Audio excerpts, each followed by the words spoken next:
जय हिंद प्यारे दोस्तों। आप सभी का इस वीडियो में स्वागत है। इस वीडियो में हम कई सारे पहलुओं पे चर्चा करने वाले हैं। जैसा कि पिछली वीडियोस में जिसमें ऑलमोस्ट 2.5 के व्यूज़ थे, उसमें कमेंट सेक्शन में कई भाइयों ने मेरे रॉ मार्क्स के बारे में पूछा। तो मेरे रॉ मार्क्स हैं 70, कैटेगरी ओबीसी। 11 मार्च को सेकंड शिफ्ट में मेरा पेपर था और जो 65,819 कैंडिडेट की लिस्ट आई थी उसमें मेरा नेम है, यानी फर्स्ट लिस्ट में मेरा नेम है। और 13 दिसंबर को जी चंदौली में मेरा स्किल टेस्ट था। फॉर्चुनेटली मेरी सारी प्रोसेस क्लियर हो चुकी है।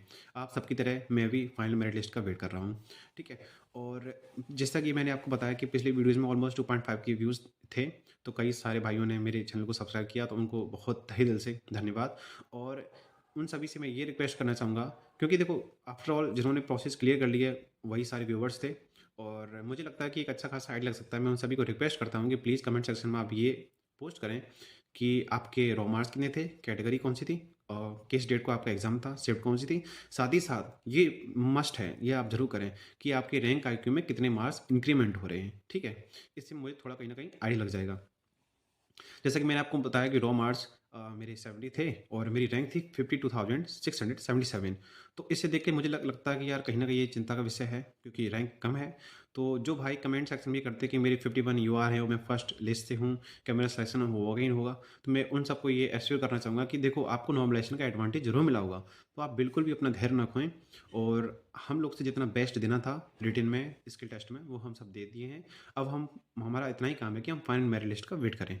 ओके, तो आप बिल्कुल भी घबराएं मत।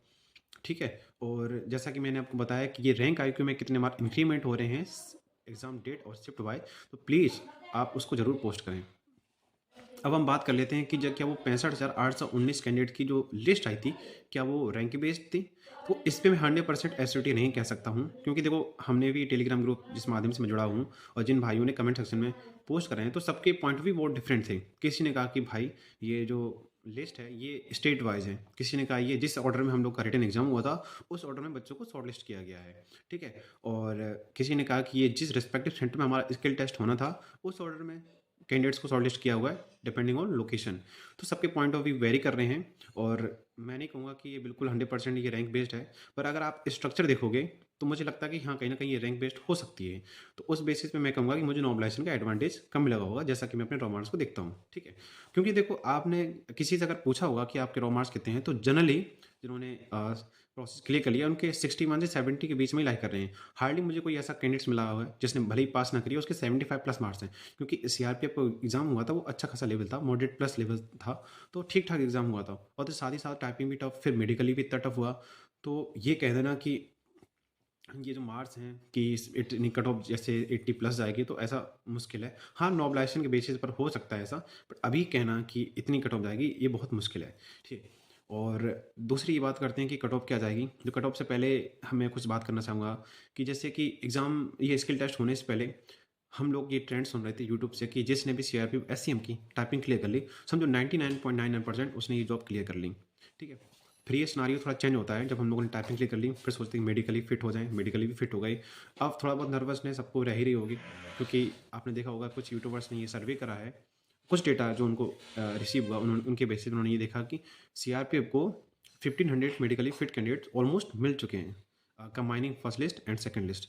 ठीक है। तो अब देखते हैं सीआरपीएफ कितना मेरिट लिस्ट कब जारी करता है और कितनी कट ऑफ रहती है। ये सब बात की बात है, क्योंकि 100% ऑथेंटिक डाटा कोई नहीं दे सकता है, ना मैं दे सकता हूँ ना आप दे सकते हो।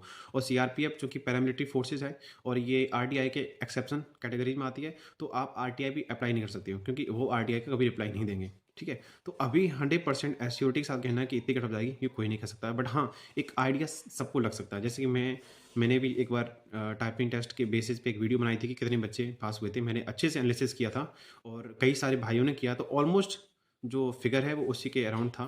तो मुझे लगा कि सीआरपीएफ को उतने मेडिकली फिट कैंडिडेट मिल गए एससीएम में। ठीक है। और अब हम बात करते हैं कि कैंडिडेट्स कौन से सेफ हैं।